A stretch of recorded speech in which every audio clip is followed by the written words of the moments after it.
showcasing local talent, professionals, and everyday people making Salt Lake City what it is today. It's time for another episode of the I Am Salt Lake podcast. I want to welcome everybody out today to episode 238 of I Am Salt Lake podcast. My name's Chris Hollifield. And I'm Chrissy Shelley. Thank you so much, everybody, for coming back week after week as we share some amazing stories of people here in Salt Lake City.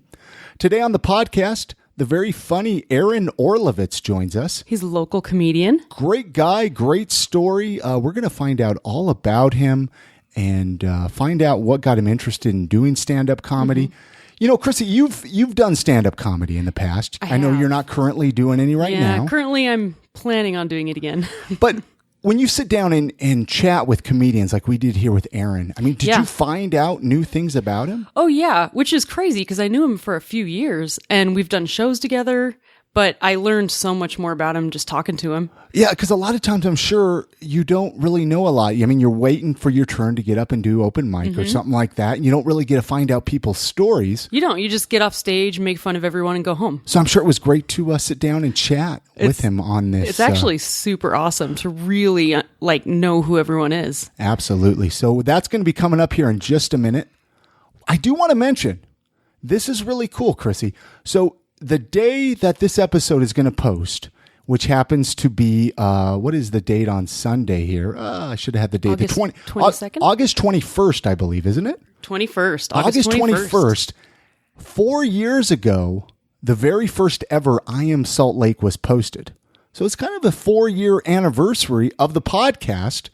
I just wanted to make mention of that because you and I are going to be doing another episode. We are. Where you're going to be chatting with me and I'm going to be kind of sharing the story a little bit more of I Am Salt Lake. A lot of people don't even know it. They don't. And it's going to be a special bonus episode this week. I'm not sure what day it's going to drop. So make sure to just subscribe to the podcast. That way you get it right in your feed. It's free to subscribe to in iTunes. It's going to be kind of the Chris Hollifield part 2. I think so, right? Oh, Chrissy? yeah, that's the plan. Yeah. So, I mean, it's going to be a great conversation. So make sure to stay tuned for that. I'm really excited. I mean, 4 years, that is just hard to believe. That it's going to be... I've been wasting my life with this for 4 years, Chrissy. Wasting? I don't know. But, we've been busy. But you know, I want to share a little bit, but let's talk about our sponsors. Okay. Because we have some great sponsors. I love them to death. We do. And I want to thank them for, supporting I Am Salt Lake, sponsoring us, being just really rad local people to work with. Let's talk about Oleo Skin and Beard. Oleo Skin and Beard. I know you love them, Chrissy. I love them. We love them for different reasons. We do. We do love them for different reasons, but both good reasons. So I love all the beard balm, the beard oils, the beard washes. You know, as a guy with a beard, it's really hard to make it look good. And most of the time, I think my beard looks pretty good. I think so. I mean, there's some days you just have a bad beard day, and you can't get around that. But I mean, the beard oils and the beard washes, they are great. And thanks to Oleo Skin and Beard for making some really rad products. What do you use, Chrissy? I know you use all the face washes, stuff like that. I use all their face wash, their skin oil. I put it all over my face, all over my body. Everything. Just moisturizes you right up. Moisturize. Oh, yeah. And it smells wonderful. Oleoskin.com is their website. You can go there, find out more about them, purchase their products right there online. They do a lot of the markets right here in Salt Lake City. So go visit them. Derek and Jennifer, great individuals. Tell them we say hi. Tell them hello from I Am Salt Lake Podcast. Again, oleoskin.com is their website. Make sure to like them on Facebook and Instagram, all that good stuff as well. Our other sponsor, I know you're a fan of them, Chrissy. Distillery 36. Brigham Rum, the official I Am Salt Lake rum. Great local distillery from Salt Lake City here in great products. Super great products. Distillery36.com. I see the way you do that. Well, we're actually drinking some of their Brigham Rum tonight. Some of their Distillery 36. We can't not talk about them talk about them and not have some. When Jonathan was on the podcast, when he brought it for the first time, he put it in ginger beer. He did. That's the way to do it, in my opinion. Man. I mean, it's great in anything. I mean, you can put it in Coke or Sprite or... It's actually good with juice, too. Yeah, really good with juice. But ginger beer is the way to go. Distillery36.com. Give them some love. Yeah, check them out at pretty much any state liquor store. buy it today. I mean, Keep them in business because I kind of want to keep Labor drinking it. Day's coming up. I mean, you got to get some booze for Labor Day, right, Chrissy? You have to, obviously. Give them some love. Many thanks to Distillery 36 and Oleo Skin and Beard for being our sponsors. I got a question, though, Chrissy. Before we get into this interview with Aaron Orlovitz, let's give people a tiny update on our new office studio. Yeah. I have a question for you. Okay. What's been the hardest thing with doing this whole project? Because I know it's a lot more than you thought it would be, right? Yeah. Well, it's always more than you expect, I think. Because you think it's going to be so easy. You're like, okay, yeah. I'm just going to come in well, here. I just get on Pinterest and I'm like, let's just make it pretty. Well, you're like, Chris, make it look like this picture. That's what you say. You're like, and then you Chris just sit is back and you drink your Brigham rum, your Distillery 36 rum. And then you go and scream into a pillow for a few minutes and then come back.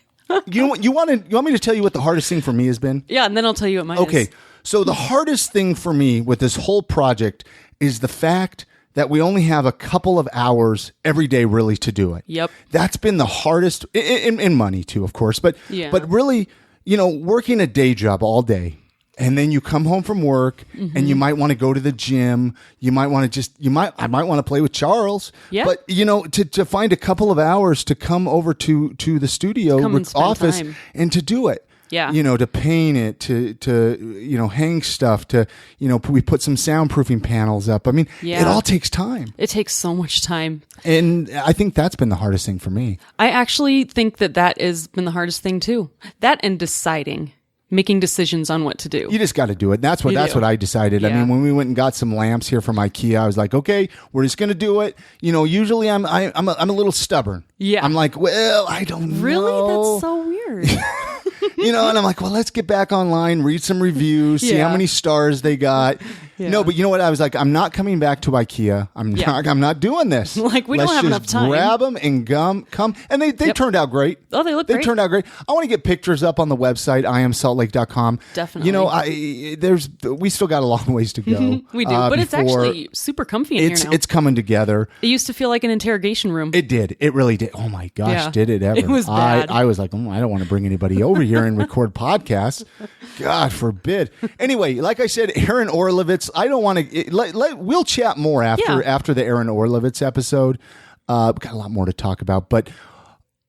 You have anything more, Chrissy, before we let the kind folks of Salt Lake City listen to this awesome interview with Aaron? Just stay tuned. Stay tuned. Here's here's the interview with Aaron Orlovitz. Enjoy.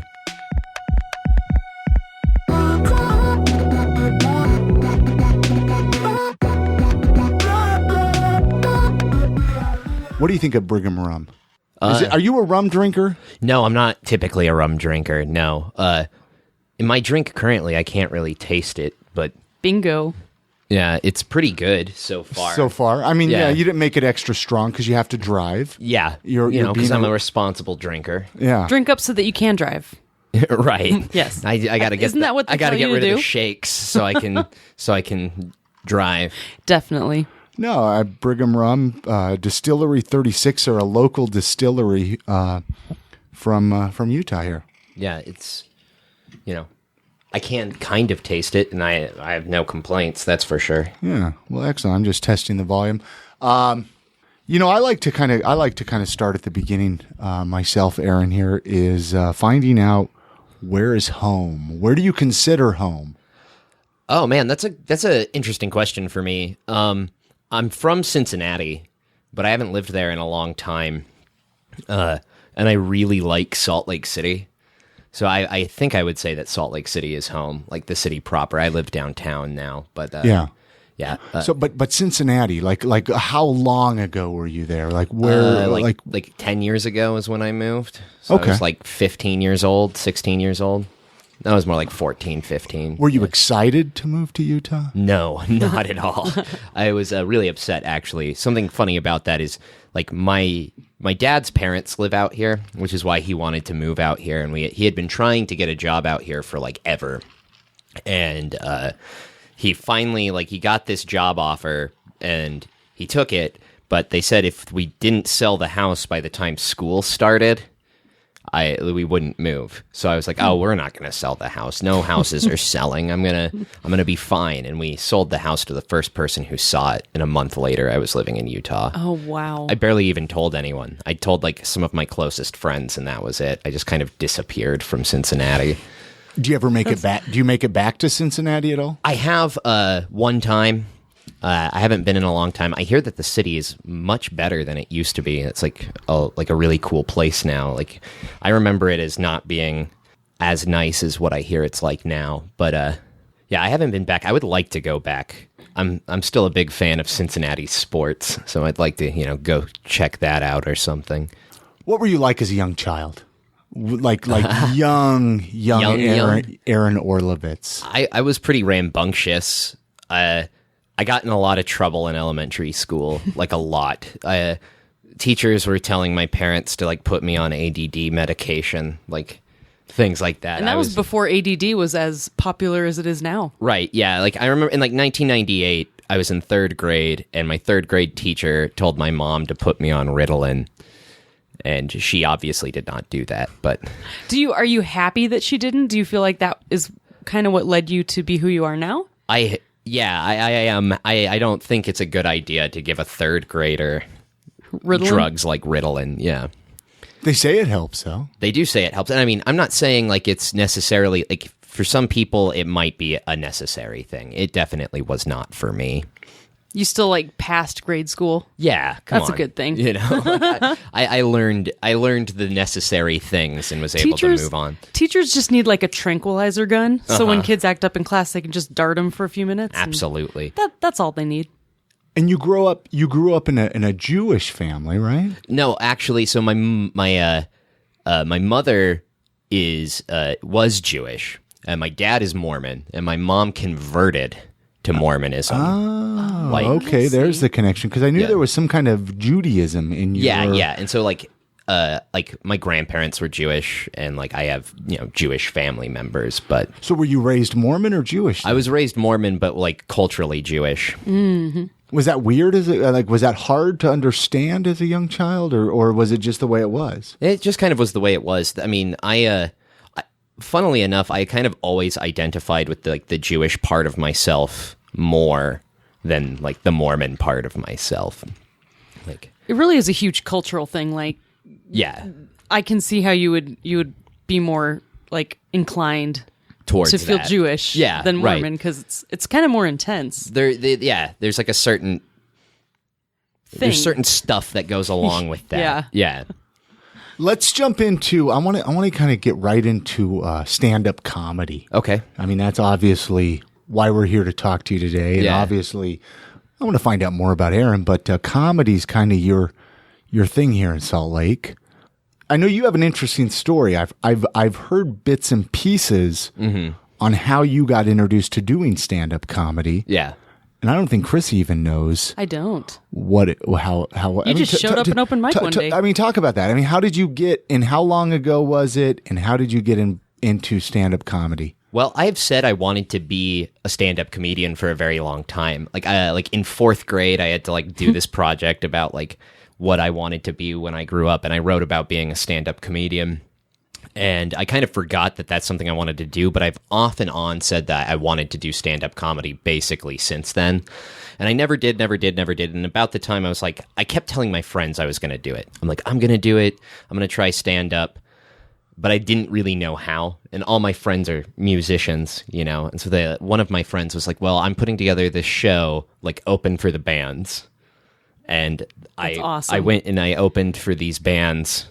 And you don't see this though. You don't see. I mean, do comedians do that? I've never seen that. They do sometimes. It's but not it's common, and that was my first set ever. I didn't go to one open mic before that. I hadn't like practiced any material before doing that. That was. So did you get up on stage and just talk? Like, did you have material? No, I had prepared? written jokes that I thought were good, but I hadn't like taken them to a mic to find out. Right. Yeah, that's a great open mic experience. I mean, but so if you didn't go to open mic, how did you know? I mean, everyone kind of mimics somebody, right? Yeah. I mean, so how did you? Were you just watching stand up comedy like on Comedy Central? Yeah, or- I mean, I'd been like a comedy nerd growing up for Sure. like a long time, so I kind of was aware of like what the art form is like supposed to look like. And my first few sets, I was definitely like I was acting like a stand-up comedian. I wasn't like being one. Sure. Does that make sense? But you got some laughs, I'm sure, right? I did, yeah. I was actually really surprised at how well received my first set was. It was like maybe 5 minutes long. What was the band? What was the band that you opened up for? Oh. Like a local band from Salt Lake here or no? Yeah, there was a bunch. It was this like music festival thing that this guy Pablo Black put on. Okay. Oh. Yeah, I know Pablo. Yeah. And so you just opened up and then you kept doing that or when did and then I did a couple of things for him. He would have me come on and do these sorts of things. And then I opened for like other bands for a while. I did that like 3-4 times, and then a friend of mine at work told me about this comedy competition at what is currently Ice House, but was then Five Monkeys. Oh, yeah. Okay. Yeah, and I went to that, and that's where I met like other local stand-up comedians. I met like Nicholas Smith and like Jackson Banks and those. How was that when you met other comedians? Was it like, oh, okay, my people here? It was like, oh man, there are other comedians. I didn't realize that there was like a community of. There's like a group. That there's like a comedy community in Salt Lake City. I thought like in order to be a comedian, you just kind of had to like go it alone and figure it out, you know. And so that's what I had been doing. Yeah. And I brought a bunch of people to this contest, and it was really bad actually. My coworkers, I brought a bunch of coworkers, and they heckled the crap out of Sam Poulter. They basically heckled Sam Poulter off the stage. Oh, and then they heckled Nicholas Smith quite a bit too. And I was like so afraid that I would never be able to like break in with these people now. It's like, oh man, I'm the asshole who brought all the hecklers. Yeah. Like no one is going to like me. And so and it was at that show that I found that like Jackson Banks, I believe it was, told me, he was like, where the hell do you perform, man? Because like I did pretty well at that show too. I took second in the competition, but like I said, I brought a lot of people. So he asked you, where do you perform? Like, and where are you performing? What did you like, say? I was like, oh, I just been like opening for bands and stuff. Like, where is this stuff happening? He's like, well, you should come to open mic. There's an open mic at Moe's, at Wise Guys. I missed the Complex by like 2 weeks, but. And I might have missed it. How long ago was this? This would have been a little over 2 years ago. Okay. Yeah, like it would have been like February, 2 years in February, like this past February that we had. So at what point did you know comedy was something then, if you've been doing it for 2 years, when did you know this is something I want to pursue? Oh man, like the very first time, like easily. Like I got the laugh the first time and was like, well, this is amazing and addictive and I'm going to do this It's kind of like a drug. Right, it really is. It's like this rush and you kind of chase that rush from then on. And I mean, I'll do comedy forever. Like even if I'm like, I have no delusions about like where it's going to take me. I mean, it would be really awesome to make a career out of comedy in some way. I would love to write for TV or be like a working stand-up. And you're willing to like expand your options. A lot of stand-ups only want to be stand-ups. Yeah, right. I would also love to write. Yeah, that's awesome. And yeah, I would love that. I understand that that's like a long shot, but I'm going to do stand-up as like a thing that I like to do until I can't anymore.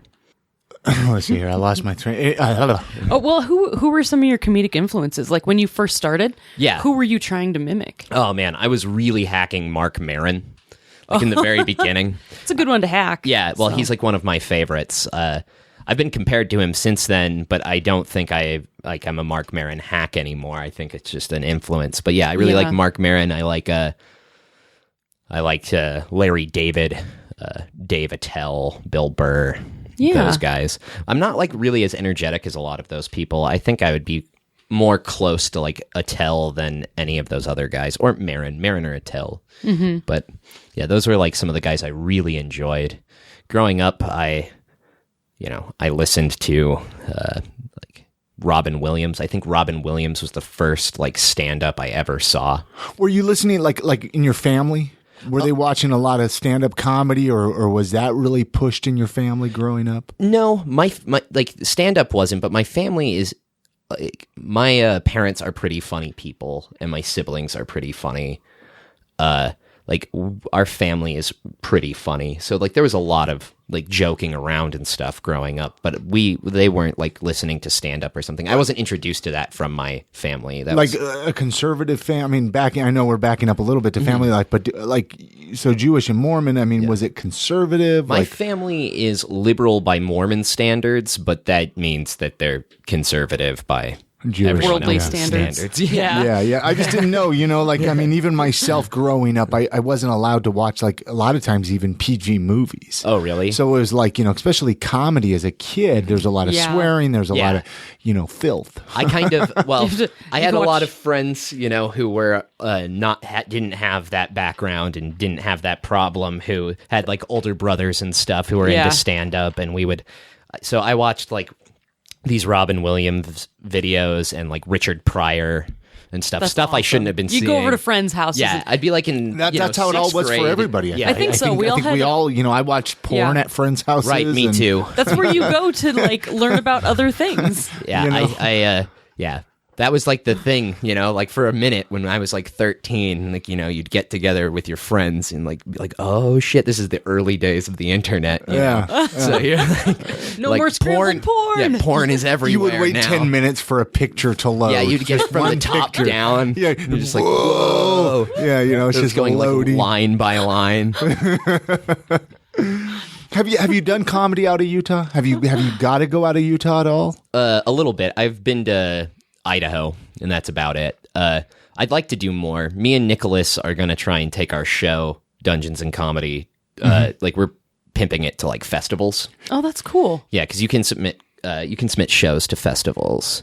To comedy festivals. Yeah. I was not aware of that. Yeah, That's so, awesome. Like, he was busy for like when Bridgetown and stuff was going to happen, so we didn't apply to that. But we're going to start applying to others, and I haven't, but I should start applying to ones just on my own as well. And Yeah. that's something I'm going to do. It's just not something I've done yet.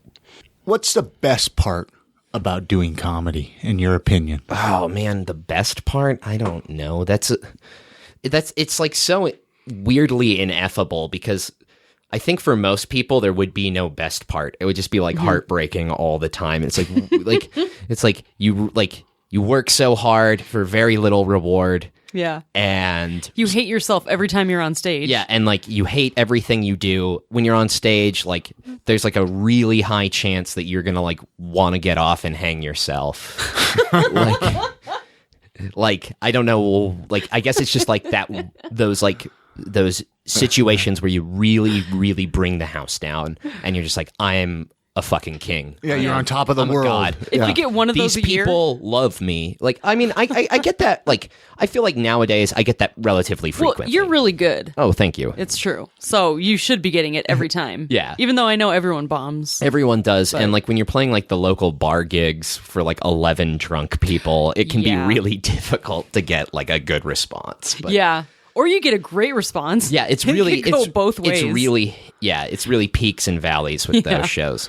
See, and the only thing I could relate, I used to do birthday party clown shows. For real? Oh yeah, and so it was very difficult. There would be that group of kids, and I actually when I did it, I stopped doing it for like 11, 12-year-old boys. Yeah. Because they would be the type that would try to figure.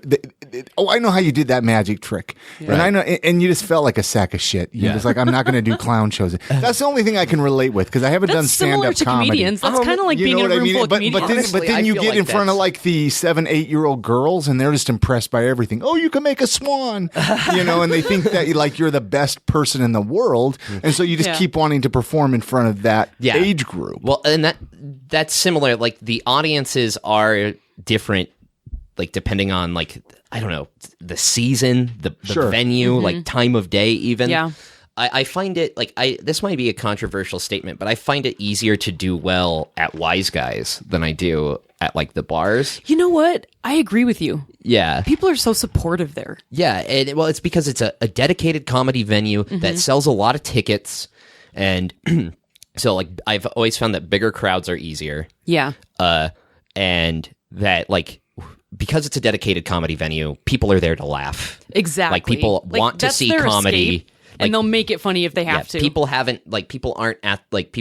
didn't go to the bar to like get a buzz on, and then there happened to be comedy. Right. Like people are coming there because they want to watch comedy. So like they're in the mood for it. They're ready. They're willing. They're primed. They're primed. Exactly. Yes. So I find it like those are the best audiences. Have you done any shows in like the Elk Lodge? No, I in Tooele haven't. or anything. No. That is a great crowd. I've heard that they're good. That'd be a fun show to get on just because Yeah. there's so much energy there, which is surprising. So what advice would you give somebody who wants to start doing comedy? Oh man, advice I would give to someone to start doing comedy, like Well, because people are listening, they might be like you were in the beginning, where they don't even know where to go. right, right. Okay, so my advice would be this: like write 2 to 5 minutes of jokes. Like get 2 to 5 minutes of jokes. You're not going to know if they're good. They're probably not going to be. You're going to be terrible. Yeah. Go to an open mic. There's plenty in town. There's like Tuesdays at the Watchtower Cafe, Monday at the University of Utah. There's the Ice House open mic. There's like 2 at Sandy Station, and then Wednesdays at Wise Guys. And come to that. Which one would you say to do first? Do first. Now that Mose is dead, I'd say do Wise Guys first. Really? Yeah. When Mose was around, I felt like that was like a Why really... would you do Wise Guys, though, first instead of maybe a low key, not a lot of people? I have my opinion on this. I want to hear yours. Like I said earlier, I think that like one, it's like, you know, you got to throw yourself into the fire Sure. a little bit. Like if you really want to know if you're going to like this, you need to do it. But also Wise Guys has people that aren't comedians there. A lot of these open mics, I'm saying, have very few, like, I don't know, for lack of a better term, civilians there. And Wise Guys has plenty. And so, like, you know, you're not going to really impress, especially in the beginning, you're not going to impress other comedians. But you might get laughs from people who, you know, lay people, just like the average Sure. Joe on the street. I think it's, and so, yeah, I think it's, you know, it's the big venue. It's the place to do comedy. So I think, like, you know, that's kind of throwing yourself into the fire. But at the same time, I think it's easier to determine if an audience will like your jokes there. Yeah. Bam. Yeah. Nail on the head. I was curious what your answer was. That's gonna exactly be. how I, you know, Okay. and I was even scared when I need to get back into it. But when I did comedy, I was nervous to go to any of the other open mics. Really? Because I knew it would only be comedians watching. Yeah. And you won't ever get laughs. I mean, you do sometimes maybe One thing- if you surprise them. Yeah, if you come up with, like, basically you get laughs the first time you tell a new joke. If it's good. Yeah. You tell, like, and then And then after that. everyone's like, okay, he's going to tell these 5 jokes and then get off. Yeah, exactly. Yeah. So after that, You get fresh people at Wise Guys. You get Right. real, you know, and you get like real raw reaction to your exactly. jokes. Yeah. So You like, don't get comedians who are like judging your comedy, Yeah. like compared to theirs. because we guys who've sit been and just doing this forever. analyze each other. Yeah, that's all right. everyone does. It's true. I mean, I like, you know, I know I like to watch local comedy, but I mean, I think I know most people's sets almost by heart at this point. Yeah, Like, yeah, I believe it. But it's still fun to watch. So do you find most of the local comics to be pretty supportive then? Or is that kind of a tough question? I think there are people. I think this is a weird thing. I think the people that people would say are not supportive are the most supportive. And what I mean by that is, like, you get these, I don't know, there's these people out there who are like doing comedy and they're not really doing anything. And like, and they're not like progressing and stuff. And I feel like it's the guys who are maybe a little bit harder on you, but like, you know, are razzing you. And if you can take it and if you're around, like, you know, like you get better. Sure. I think the scene is supportive. I just don't know. I hear people complaining It's that kinda it's like a not hazing. all the time. Yeah. Maybe a little bit, but like I think you get hazed a little bit Yeah. in the beginning because they have to see if you have what it takes to like. Yeah. And they're not doing it on purpose; they're doing it because they like to do it. But yeah, I mean, everyone, like, if you're a comic, like, part of it is like, you know, you sit around and roast each other. Like, Yeah. that's like when you're hanging out with comedians, it's like That's all standing it in a is. circle, like Yeah. roasting each other, and it's fun and it's nice. But like, some people can't hack that. But and I hear a lot of people complain that like Salt Lake City comedy isn't supportive. I think it is, and I've felt nothing but support. And like the same guys who will roast you in front of people will take you in a corner and give you tips and tell you how good you're doing. And, Yeah. you know, they just won't do it Or out be like, loud. They man, won't. that was a really good joke that Yeah, you told. Like yeah. that, like this joke that you told tonight, man, that was a Or really they'll good tell you one which ones they think are good that you should keep that you working should on. keep working on. Yeah, like what's worth working Yeah. on. Yeah. They're totally supportive. Any embarrassing moments on stage? Oh man, I've had a few. Like which ones stick out the most? Okay, so there used to be this show at Johnny's on 2nd that took place after Wise Guys open mic on Wednesdays called Karajoke. And this is a horrible concept, right? So no one is there at all to watch comedy, but there's karaoke. So there are people there to do karaoke. So they would have a comedian go up and you do a set, and then like 4 or 5 people would do karaoke, and then another comedian would come up and do a set. So the sets were split by people doing karaoke. And I did that show a bunch of times. Like it was like kind of like, I don't think Levi Rounds ran it, but like he was definitely the one that like, He had something to do with it. yeah, the ringleader. He was like the ringleader, Sure. yeah. And it was always just a madhouse, man. Like you'd go in and people would yell at you and scream at you, and people in the audience would be like, "Hey, shut the fuck up!" Like you would like be starting, like you'd be accidentally starting fights like in the audience. I remember one time like a guy who couldn't have been taller than like 5'5", like Yeah. wanted to fight Jay Whitaker. Like, I guess for those people who don't know who that is, he's a very large man. You just don't fight certain people. You Yeah, know? right. Yeah, That he's- was a bad move. Yeah, he was like, it was crazy, and like it was always like that. And I remember like this dude was like, "Hey, what are you drinking?" And I thought he was going to bring me a drink, so I told him, and then he left, and then he came back and he just started like yelling at me.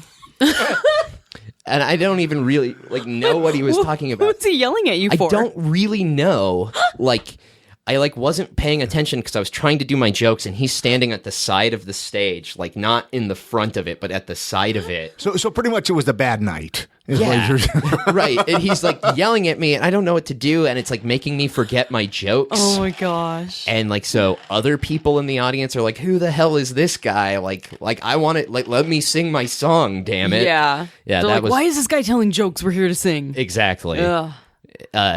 Yeah, there was a whole bunch. I watched like Levi Rounds like really lay into a girl there. Like she left to go to the bathroom, and he's like, "Oh man, I'll bet she's gonna abort something." Like it was like, Oh, jeez. like yeah, it got super rough in there. That room, that was like there'd be and like where was this? Where Johnny's on 2nd. Okay, Johnny's on 2nd. Yeah, on 2nd South there. Yeah, there would be these like it would be like there'd be 4 or 5 comedians. Yeah. And it was us versus the entire bar. It was like how it felt. That Like, is and awesome. afterwards you'd huddle up with the comics, just be like, "All right, we have each other's backs. Like bad shit. Break is- some bottles. Yeah, nothing Yeah. has to. Nothing bad is going to happen to us because we have each other." Like that That's sort so. of thing. Talk about building camaraderie. Right. It was like everyone bombed. Everyone. People Yeah. I like almost never saw bomb would go to karaoke and bomb. Everyone bombed at karaoke. So awesome. And it was just this like learning experience. You'd go and you'd just be like, "Damn." And I think it was good. I wish it still existed. So they don't do it anymore. they don't. No, yeah. no. I wish it still existed so I could bring new comics to it. We should And bring see it if they can- back. See if they can. Let's bring yeah, it- let's bring it back. let's See if bring they it can back. hack it. Because if you could, like, that's another thing. If you're a new comic and you can deal with a room like that and still want to do comedy, then like it's something that you can do. Why did they stop doing it? I mean, it wasn't drawing a crowd. Like it was just Yeah. kind of people didn't like it. You know what I mean? Like clearly, like I guess that matters. I don't know why they. In all honesty, I don't know why they stopped. I know that like someone who was in charge there like passed away or Okay. something, so maybe like that had something to do with it. Like management changes. That makes sense. Talk to us about Dungeons and Comedy, Okay. the show that you put on, because you actually have a show at the time of this recording. The Thursday, August 25th is the next one. Yes, at Muse Music in Provo. Okay. Yeah. Dungeons and Comedy is a pretty cool show. It was started by this local comedian, Nicholas Don Smith, who is fantastic. If ever you get a chance to see him, you should, and this would be a good opportunity. But he's an awesome guy. What it is like he found out, like he and I are very similar, like taste-wise. Like I'm super into heavy metal. I love heavy metal. I love like fantasy novels and like nerdy stuff. I grew up playing Dungeons and Dragons. Like I was that kid, you know, and we thought like we were talking like about how like back in the day, like when you'd play D&D, that was like some of the funniest times you'd have. Like you and your friends would be doing stuff and like something would happen and it would just be hilarious. Yeah. And so he started the show, and then he brought me on to do the show with him because like there's a lot that goes into it because we play like a live Dungeons and Dragons game. Yeah. And we trade hosting and DMing duties. And DMing is dungeon mastering. That's the person who runs the game. Yeah. But yeah, so we get comedians together, some who have played Dungeons and Dragons, some who have never played, you know, like just of varying degrees of experience. I saw one time with Andy Gold. At Moe's. Yeah. When it was at Moe's. Yeah. He was not he was very confused as to what was happening. It was so funny, though. It was very so funny. No, like stuff like that makes the show. It does. It's because he had no idea what was going on. Yeah. It's a good time. And like, I know, like, formulaically, that might not sound like it would be very good, like getting a bunch of stand-ups to, like, try and be funny while playing D&D, but for some reason, it's worked out really well. And how long have you been doing it for? That show has been on for about 2 years now. Dungeons and Comedy. I've been involved in it for at least, like, 3/4 of its life. Okay. So. And you guys actually play the game, or do you have, like, scripts and you just kind of pretend? Because the game can go pretty long. Yeah, we just... Because can't games go like days? Oh, yeah, but that's not... I mean, they can also go 45 minutes. Like, it's up to the DM to really move it that. along. And I just like move the game at like rocket speed. Okay. And I really like when I DM, I like ignore the rules. Really, it's like about the jokes. It's not about like the rules. Those are just setups to get to jokes. We're not really playing Dungeons and Dragons. Like Dungeons and Dragons is this loose formula to create jokes for an hour. Do you play Dungeons and Dragons other days? I do, yeah. Can you teach me how to play? Oh, yeah, sure. No, seriously. We should get a group together because I used to play. I think we talked about this, didn't we, Chrissy?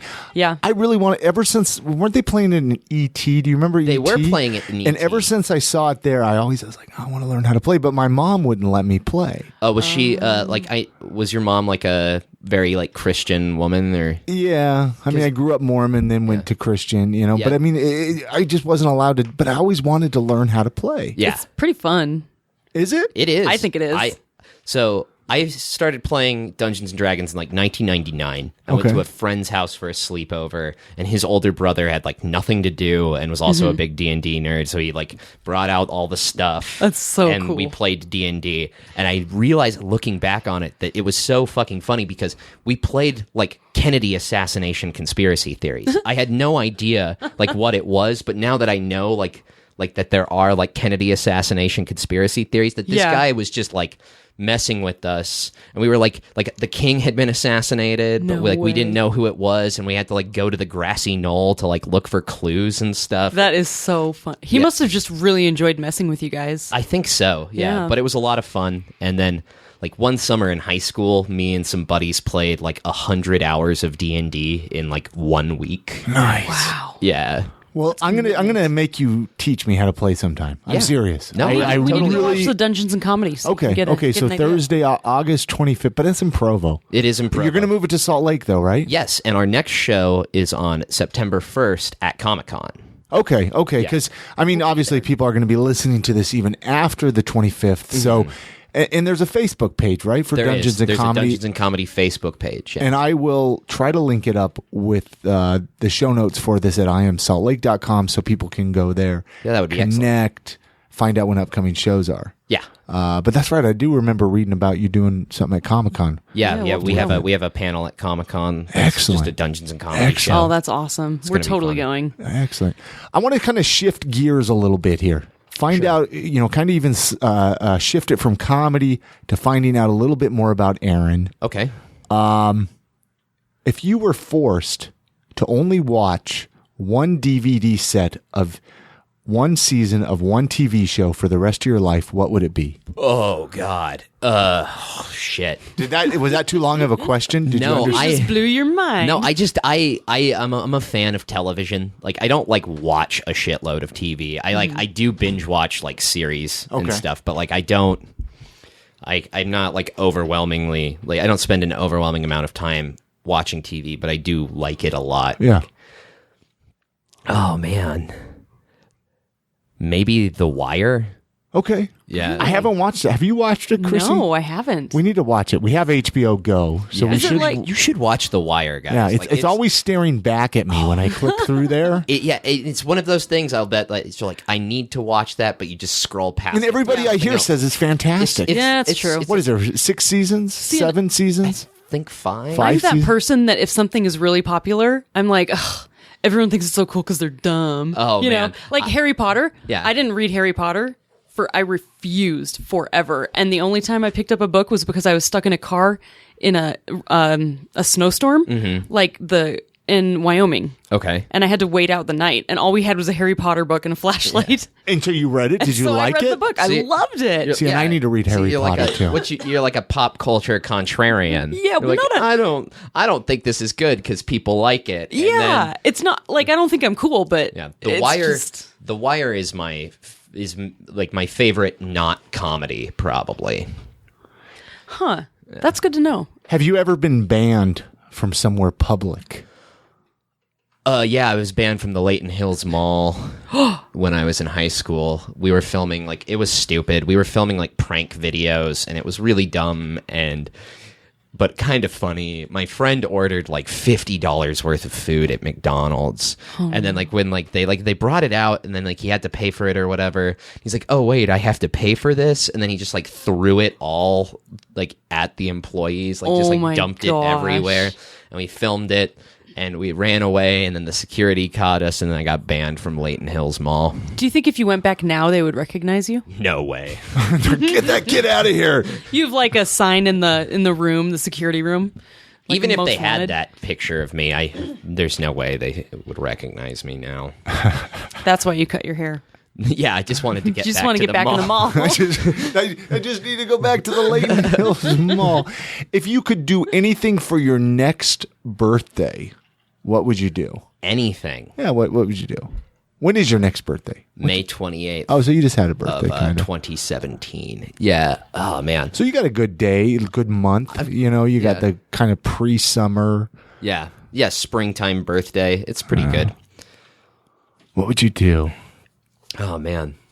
I'd love to see a black metal show in Norway.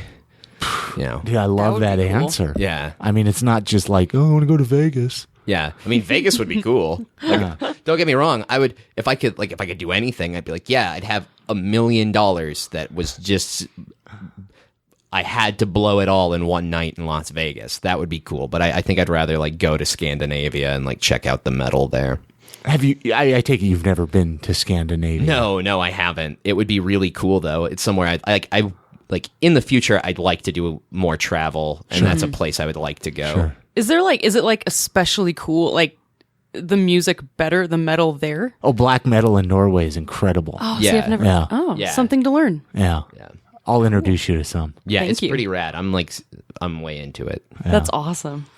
If you could shop for free at one store, which one would you choose? Oh man, the smart answer is the grocery store. Like Walmart or something, right? The head wants to say Target or something or Yeah. Smith's, but the heart wants to be Black Cat Comics or GameStop or something. But So what is your final answer? oh goodness. I think I got to be responsible with this and go with Smith's. God, this is a podcast. You're supposed to have fun. I am having fun, but I can't imagine a situation where it's yeah, I could have free comic books or I could feed myself forever. You're thinking about this way too deeply. That's a problem I have. I find Do you overanalyze stuff a lot? I do. Yeah, that's I have that problem as well. If you could ask the president one question, what would it be? Oh, God. I don't know. Is he going to answer it honestly? However you want to interpret it. Man, you do analyze a lot. Maybe I would ask about like aliens. I've always wanted to know. It's like, like what really happened at like Roswell or Area 51 or whatever. I'm not a conspiracy theorist. I mean, it probably was a weather balloon, but it would be nice to have the president, like if I knew for a fact that they had to answer honestly, like tell me. Because when I was a little kid, my dad watched this like alien abduction documentary, and I was in the room for it, and it like fucked me up like pretty bad. Like, and like I had like a hard time like getting to sleep or like sleeping with the lights off for like almost like a year after that.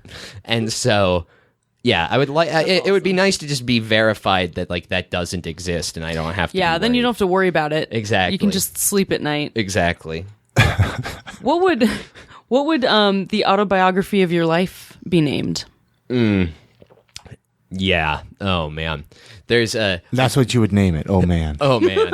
No, I posted this thing on Facebook a while back that was like a fake cover for an autobiography that said, "Oh, so you've been prepped for this." I know I am wasting my life, but I'm not sure how to stop.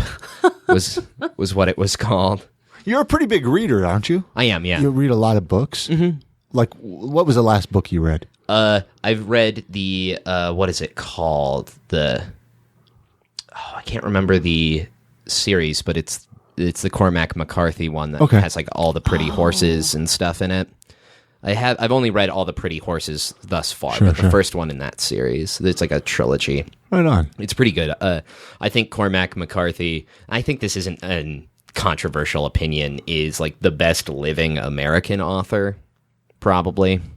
I need to read more. I really like his books. I need to read more. Yeah, there's a lot to be gained. Like, one thing is that, like, it's hard for me sometimes to pick up a book, but, like, once I do, like, it's really hard for me to put it down. So are you like a physical book?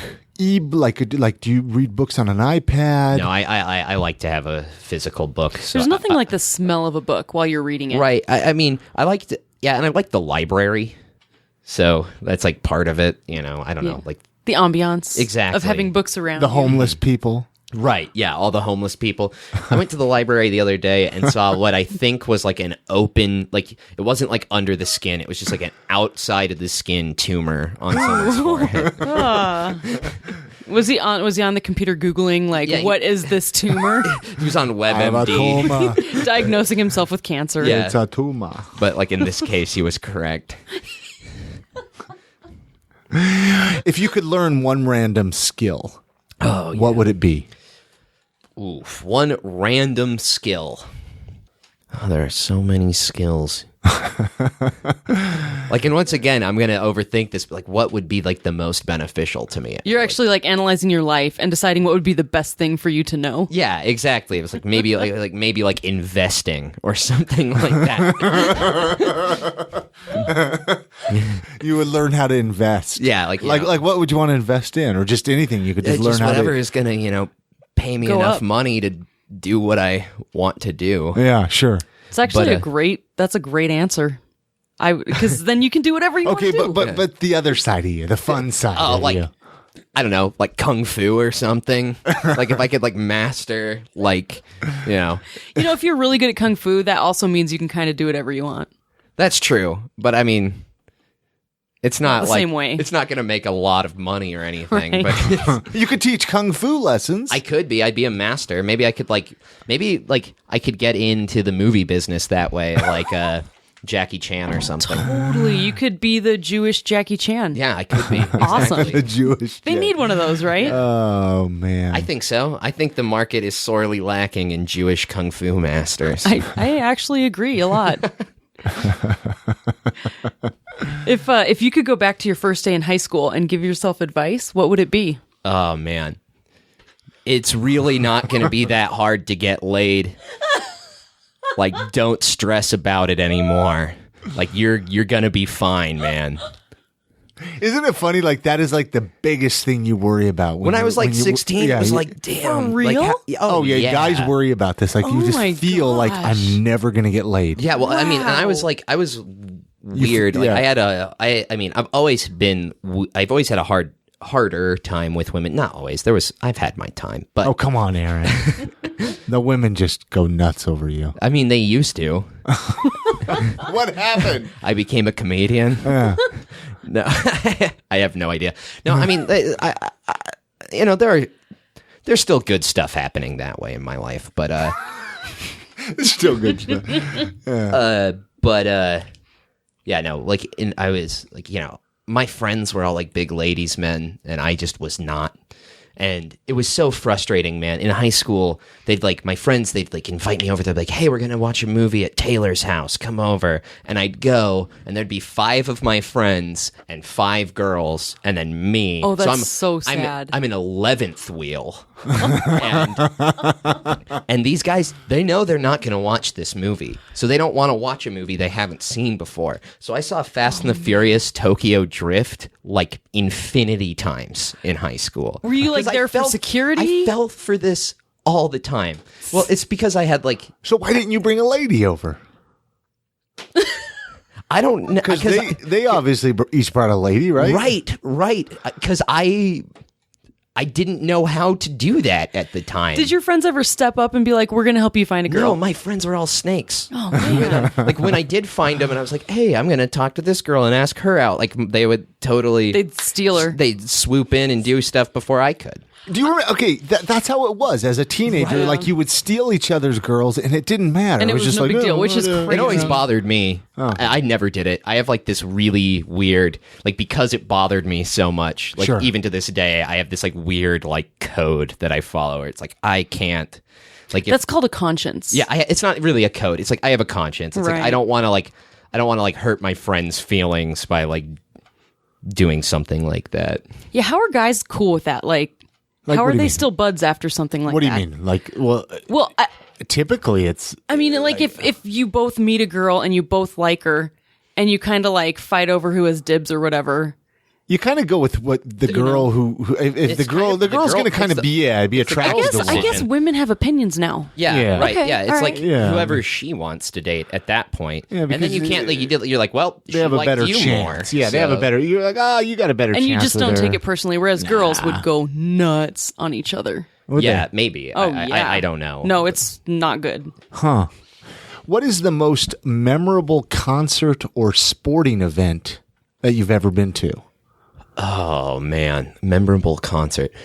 This isn't like by any means the best show I've ever seen, but it is the most memorable kind of. It is at least a memorable moment. I'm actually that will come later. I was one of the very first shows I ever went to. I went to the X96 Big Ass show. Which with one? a friend. 2006. Well, who was playing it? I think it was like Rise Against. Okay. They were playing like an acoustic set or Sure, some sure. bull crap. I didn't even care. I was just having fun. But this woman was holding a sign that made it so you couldn't see the stage, like the people behind her. Oh my And there was this gosh. big group of guys behind me, these like Latin American gentlemen who were like, hey man, like tear down that sign, like get rid of that sign, we can't see. And then like it got more and more aggressive. They were like, hey, somebody, like, and I was like, hey guys, watch this. And I went and I ripped the sign out of her hands and ran away, and I just like ripped it to pieces. Oh my gosh. And I turn around and she's just right there, and she just decks me right in the face. Yes. Yes. She just punches me. How old Got was punched she? by a girl. She Like maybe older, younger, your she was age? older than me, Sure, for sure. sure. Possibly an adult, like like a young adult, like 18, 19. Just socks you, just punches punched you. me right square in the face. Oh, that's awesome. And I turned to my friend, and it was like adrenaline and stuff. I turned to my friend, I said, I didn't even feel that. Because I didn't. Like, I just felt the pressure. It was like, ugh. And I turned to him like, I didn't even feel that. I was like, Did you say that in front of her? Yes. And so she hit you again. No, her boyfriend. Oh, shoot. Who is humongous. Yeah. Like, gets up in my face. He's like, it's her birthday. You ruined her birthday. I'm like, man, I don't want any trouble, man. I'm sorry. And the hat I am currently wearing right now, he took this from me. I've had this hat since like the 8th grade. It's my lucky hat. He took it from me. and he walked up. He's like, well, this is my hat now. And then like 10 minutes later, those like the dudes I had like ripped up the sign for, like the Latin dudes, came back with my hat. I don't know how they got it back, but they're like, hey man, this is your hat. Oh, wow. And I was like, oh shit. That's your lucky hat, This is my man. lucky hat. Yeah. Well, because you had their back, so they had, to get yours. Mine. I guess so. Yeah, dude, that's awesome. This is the greatest story ever. Thank you. It was a good time. I need to do something so I get punched in the face. Right? Yeah. Well, we could take care of that later after we're done recording. I mean, we want to do experiment in the bedroom anyway. So Anyway, yeah. Oh, wow. sorry. Okay, so shifting gears a little bit, we got to ask some Salt Lake City questions. Okay. If someone was visiting Salt Lake City for just one day, Okay. what would you tell them to do or check out? They have an entire day. They have an entire day. Yeah, I mean, a couple things. I don't know. One thing, whatever comes to mind. I think, well, we did. I don't know if it's as good as it is now. I'd tell them to, I think local music is pretty good, at least some of it. Check that out. I mean, I don't know. You're in Utah. You have one day. This is like the only time they've ever been there. Sure. You gotta like go to Temple Square and stuff. Then I love it. I love it. You Yeah. have to like. Yeah. You have to like. Go get a few pictures. Yeah, you gotta like see it and be like, oh yeah, that's like where Mormons think Jesus lives or whatever. But yeah, The like, you gotta see library, that right? What about the library? You like the Yeah, library? I do. I like that. I mean, it's not like particularly special, but I mean, walk by it, see all the homeless people. There's that space Jesus. Oh, by the temple? Yeah, by the temple. You should like that yeah. Jesus that's like floating in outer space. It's pretty rad. Go take a couple selfies with him. Take some selfies with outer space Jesus. We don't have like a particularly like good like bar culture by any means. Like I like the bars here, but it's not like there's like a bar district or something to go to. What's your favorite bar here? Well, that's a good question. My favorite bar, it's not like because of the drinks, is Johnny's on Second, but that's because you can get a shot and a beer for $4. Oh. Yeah, and Johnny's is cool. it is cool. Yeah, and me and another comedian, Tanner Nicholson, hang out there almost every Tuesday and kind of like bounce jokes off of each other and stuff. I really like Beer Bar. I like the places with the big selection, like Beer Bar, Beer Hive, the Bayou. What about favorite local eating spots? Favorite local eating spots. Since we talked about bars, where do you like to, I'm sure you got a couple favorite places that you like to stuff your face. I like Feldman's Deli a lot in Sugar I don't think House. anyone's ever mentioned that on this podcast. Yeah, interesting. Yeah, I mean, it's it's just like traditional like Jewish deli stuff, like pastrami sandwiches and stuff, Reubens, but they've got like I think you can get gefilte fish there and stuff. You can get like weird stuff there. So That's pretty cool. yeah, it's a pretty cool place. I like it a lot. That's probably like my favorite like local Sure, eating sure, spot. that works. I like Lucky 13 too, but I bet that's been said like a million times on Pretty the much show. every episode. Yeah. Oh, the peanut butter burger. Yeah, It's right? so Peanut nice butter to hear burger. something different. Yeah. I mean, well, it is. It's a fantastic burger. Yeah. Yeah. They're not I mean, I wrong. think all three of us can agree Yeah. with that one. Do you have any words of wisdom, or piece of advice you'd like to leave with the listeners? No, I do not. Nothing. I have Come no- on, no profound saying, something that you live by, or Oh, I don't live by anything, man. I do. Yeah, I try to be nice to people. Don't steal and stuff. someone's girl. Unless she's into that person, like what I Okay, mean. all right. you got to that's fair. do it, Chrissy. Yeah, like no, it's like don't steal your friend's girl. Like if like it's gonna hurt their feelings and like stuff, and like you don't really Yeah. give a shit. But if you do and they like you, like go for it. I mean, Sure. Assess the situation. yeah, that's a situational thing, but that's not like the only thing I would live by. I mean, I don't know. You know, guys, go out there and try and be nice to each other, and also come and see local comedy shows. Like spend all your money to see my shows. Come to my shows, and tip me. Even I accept tips. You can come to my shows and give me tips. I don't mean like advice. I mean like money tips. So that's my word of advice: is come to my shows and give me money. How can people find you? I mean, obviously you're on Facebook. I am on Facebook. Aaron Orlovitz on Facebook. I'm at Aaron Orlovitz on Twitter. I think if you type in the name Aaron Orlovitz on Instagram, it'll come up. But I think my name is like El Zilcho or something on that. Okay. So. Okay. And then obviously Dungeons and Comedy Thursday, August 25th. Yeah. In Provo At Muse Music. Muse Music. And September 1st? At Comic-Con. At Comic-Con. Yeah. I will sadly not be able to attend to the Comic-Con show. You didn't say that bummer. when you promoted it. Yeah, I know, but Well, I maybe feel you like should- I don't want to deceive your listeners. I have one of my greatest friends in all the world is getting married that night, and I'm on the line and stuff, so I have to. I'll be attending that wedding. Are they really that great of a friend, though? Yes. That you should. I mean, Yeah. Trust me, if it were like anybody else, I'd blow it off for that. But no, this is like one of This my one's best important. friends. Yeah, this is yeah, I can respect that, man. Yeah. Anything else, Chrissy, or anything else you want to mention, Aaron, before we cut out here? Promote anything you want to say. This is your chance to Tell talk us what to you're doing. millions of people right now. That's a lot I of want pressure. everyone to know that I am better at Madden than Jonathan Falconer. That's really important to I know. want everyone in Salt Lake City to know that. If you don't know Jonathan Falconer, it doesn't matter. Know that Aaron Orlovitz is better at Madden than he is. I think that's a great note to end on. I love it. Thank you so much, Aaron, and we'll let you go enjoy your evening. Cool. Thank you. Many thanks goes out to Aaron Orlovitz for joining us on this episode of the podcast. Go to iamsaltlake.com/238. There's links there. There's ways to get in touch with Aaron. Reach out to him. Let him know you heard him on this podcast. Go see a show of his. Absolutely. sometime. I mean, I know he talked about some of his shows in this episode and, some of his stand-up. Make sure to add him as a friend on Facebook. That way you can keep up to date. Because, Definitely. I mean, even no matter if you're listening to this, say you're listening to this like 2 months down the road, he's going to be playing a show somewhere Oh, here yeah. in Salt He's Lake gonna City. keep doing it. Yeah, I mean, he's a great guy. And I promise I would not lie to you. He is so worth going to see. I wouldn't have brought him on the podcast. That's true. I mean, that's one thing, Chrissy. I mean, I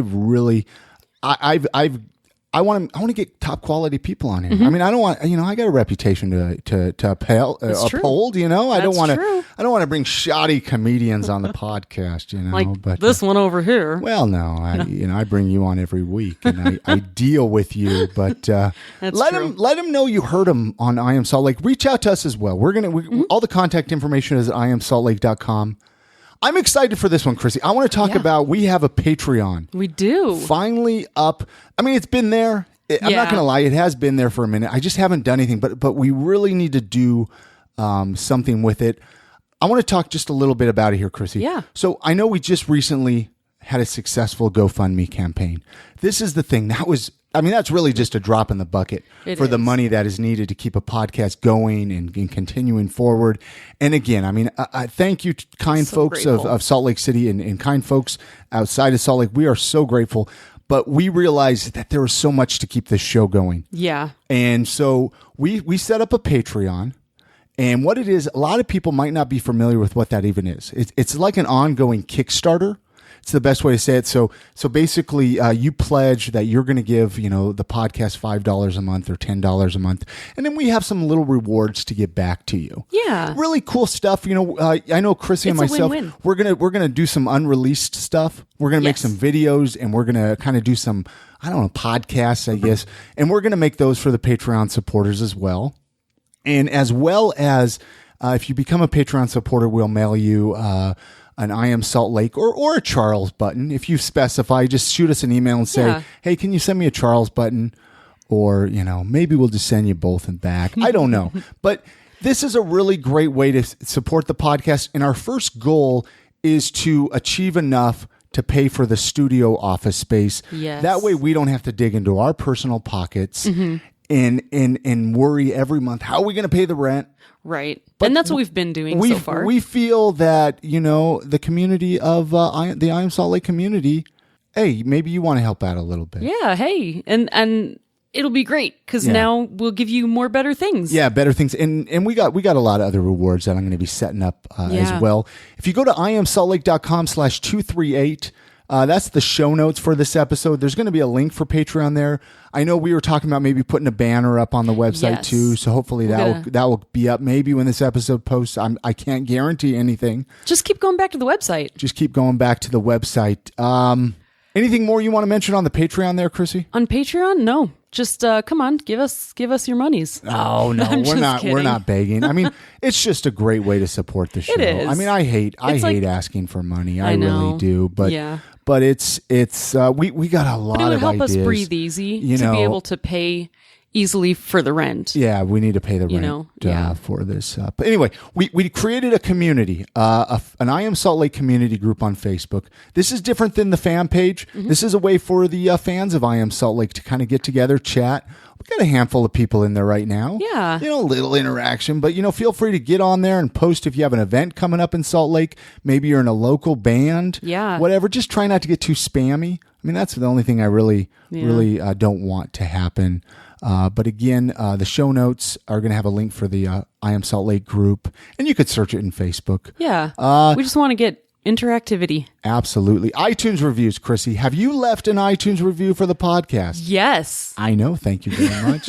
You did a while ago. I did because you called me out for not doing it. I'm giving you a hard time. No, I'm sorry. I did because it's a great podcast. Well, it is. And people don't realize that a few minutes... Actually, a few seconds. Yeah, it really doesn't You need to go long. on your laptop. Mm-hmm. I only really know how to do this from a desktop PC, but just go on there, leave a review. It takes you just a second. Open up iTunes, leave a review. That will boost the ratings, and it will help get the podcast exposed to more people. It really is one of the best ways to help. Yeah, absolutely. Absolutely. I cannot recommend it. And if any podcast you listen to, just leave an iTunes review. Support everybody. It's a great way to support a podcast non-monetarily. Mm-hmm. Before we leave, before we leave this episode, I want to tell everybody about another awesome local podcast, The Utah Foodie. If you love podcasts, you definitely want to check this show out. If you love Utah, you definitely want to check this show out. And if you love food, you really want to check this show out. They've been talking to some amazing people involved with the restaurant and food establishments here in Utah. Again, the Utah Foodie podcast. Find them in iTunes or Stitcher Radio, or however you listen to podcasts, however you're listening to this right now. I'm sure you could subscribe right there as well. Chrissy, how can the folks, how can they contact us here? You can contact us by email. I am Chrissy at iamsaltlake.com. And how do you spell Chrissy? Just in case, KRISSIE. At iamsaltlake.com. And I'm Chris, CHRIS, at iamsaltlake.com. Or you can visit us on Facebook. The Facebook. We have the group, the fan page. Yeah, we don't want to overwhelm people there. Just find us on Facebook. How about with that? Just Google it. Voicemail or text 385-202-5926. That's the voicemail number. I want to fill that thing up. Nobody's called us. Nobody loves us. Oh, I know. Leave us messages. I know y'all love us. But again, 385-202-5926. Call it up, fill it up, and I might play your voicemail on a future episode of I Am Salt Lake. You never know. We'd love to hear your voice. So with that being said, make sure to come back. Like I said, we're going to be doing another episode, 4-year anniversary of I Am Salt Lake. I want to talk about it. We're going to talk about it on the very next episode. We're going to get into detail, and I might cry. Oh, I don't know. I'll bring some Kleenex for you. Absolutely. Hey, thank you, everybody. You all have a great week. Get out and enjoy the city. We got a few more weeks of summer, and give everybody a hug. Bye now.